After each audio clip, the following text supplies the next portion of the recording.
할렐루야. 주님의 이름으로 평안을 전합니다. 오늘 하나님께서 우리에게 주시는 말씀은 에스라 8장 1절에서 20절까지 말씀입니다. 아닥사스다 왕이 왕위에 있을 때에 나와 함께 바벨론에서 올라온 족장들과 그의 계보는 이러하니라. 비느하스 자손 중에서는 게르솜이요, 이다말 자손 중에서는 다니엘이요, 다윗 자손 중에서는 핫두스요, 스가냐 자손 곧 바로스 자손 중에서는 스가랴니, 그와 함께 족보에 기록된 남자가 150명이요.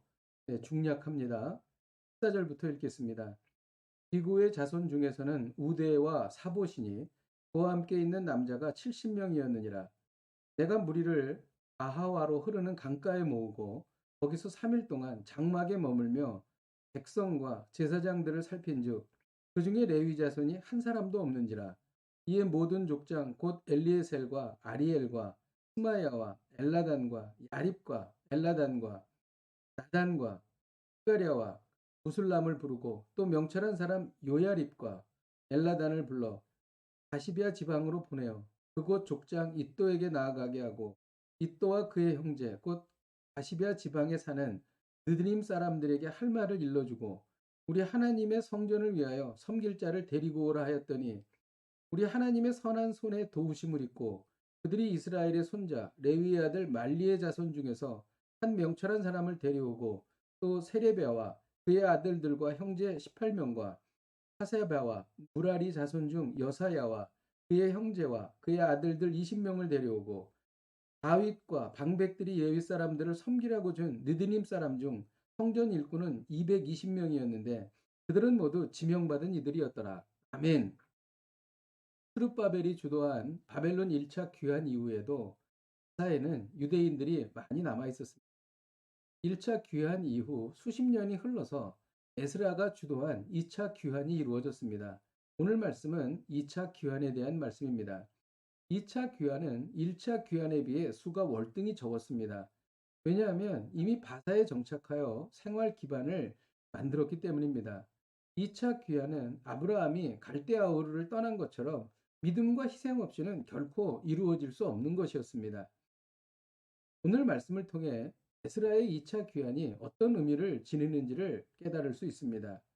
귀환한 유대인들을 소개할 때 제사장 가문인 비느하스 자손과 왕족인 다윗 자손을 먼저 소개했다는 것입니다. 2절에 나와 있는데요. 첫째로 귀한 목적이 메시아에 의한 하나님 나라의 회복이었다는 것입니다. 다윗 자손을 먼저 소개하는 것은 귀환을 통해 다윗의 자손 예수 그리스도가 탄생하는 것을 의미하는 것입니다. 이스라엘이 귀환하여 성경의 예언대로 베들레헴에서 하나님의 아들 예수 그리스도께서 탄생하셔야 했기 때문입니다. 또 에스라의 2차 귀환은 어떤 의미가 있습니까?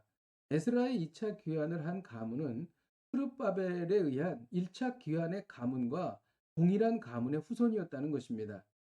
둘째로 우리가 먼저 신앙의 길을 열어 놓아야 다음 세대에도 신앙의 길을 걸어갈 수 있다는 것입니다. 부모로서 먼저 믿음의 본을 자녀들에게 보여야 할 것입니다. 또 우리가 먼저 믿은 믿음의 선배로서 후대의 후손들에게 믿음의 모범을 보여야 할 것입니다. 2차 귀환은 어떤 의미가 있습니까? 이것이 가장 중요한데요. 에스라는 2차 귀환자 명단에 레위 족속이 빠진 것을 발견했습니다. 이에 명철한 사람들을 불러서 레위 사람들이 집단적으로 정착했던 시비아 지방으로 보내었습니다. 그리고 레위 사람들을 데리고 오라고 명령했습니다. 또한 레위 사람들을 도울 성전에서 막리를 하는 이방 사람의 혈통을 가진 느디님 사람들을 데려오게 했던 것입니다. 셋째로 2차 귀환의 목적은 예배의 회복에 있었다는 것입니다. 예배의 회복을 위해서 온갖 노력을 기울이며 레위 사람을 모은 것입니다. 오늘 말씀을 통해 배우는 것은 성도가 삶의 터전을 바꿀 때 예배의 회복을 가장 중시해야 한다는 것입니다. 왜냐하면 예배가 회복되면 인생이 회복됩니다. 예배가 회복되면 가정이 회복됩니다. 예배가 회복되면 공동체가 회복되는 것입니다. 예배가 회복되면 나라와 민족이 회복되는 것입니다. 인생의 중요한 결정을 앞두고 계십니까? 인생의 중요한 갈림길을 앞에 두고 계십니까? 우리가 이러한 것을 결정할 때에 어떤 것이 예배의 회복에 도움을 주는지를 보고 기도하며 결정해야 할 것입니다. 기도하겠습니다. 하나님 아버지, 우리가 인생을 살면서 중요한 갈림길에 놓일 때가 있습니다. 중요한 삶의 터전을 바꿔야 할 때가 있습니다. 이럴 때에 우리가 예배자로서 어떻게 해야 예배가 회복되는지를 중시하며 이것을 중심으로 결정하게 하여 주시옵소서. 하나님을 선택한 자는 결코 실패하지 않기 때문입니다. 예수님의 이름으로 기도하였습니다. 아멘. 할렐루야. 오늘도 이 말씀 붙잡고 승리하십시오.